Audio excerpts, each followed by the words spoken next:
Hello, level 16. This video tutorial is to explain how to make deductions in English in present and in past, right? So the first thing that we have to take into consideration is that we use modal verbs to make deductions, right? What is a deduction? A deduction is a sentence, it's a statement that we say when we think we know something, right?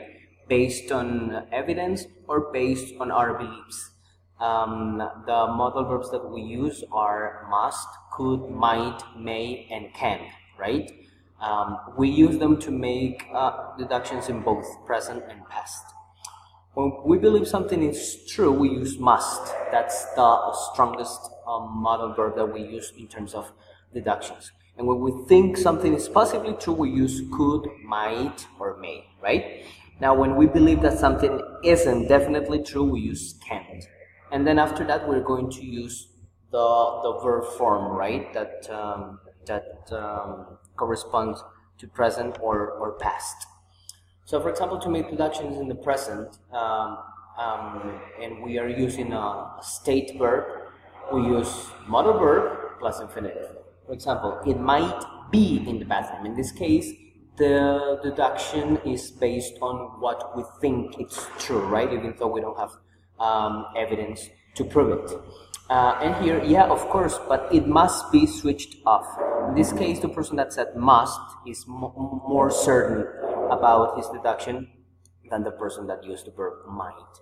And to make deductions about something that's happening right now, we use modal verb plus present continuous, right? Plus be plus verb plus ing. So someone might be using it to phone Australia. So, for example, if I don't know where Ferney is right now, I could say Ferney could be singing in the bathroom, or Ferney could be driving from school, or Ferney could be eating at home, right?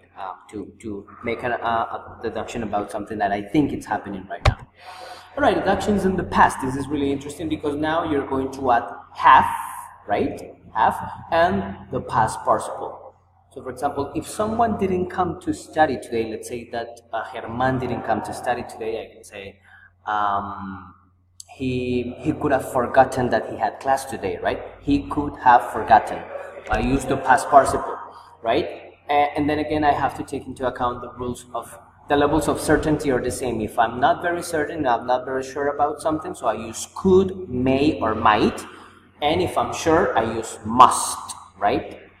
And to make deductions about a longer action in the past, we use modal verb plus have plus been plus verb plus ing. This is modal verb plus, let's say, present perfect continuous, right? To like make it a little bit easier to understand.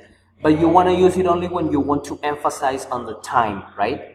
He might have been waiting for a chance to steal my phone. You see, this action might have been happening for a long time.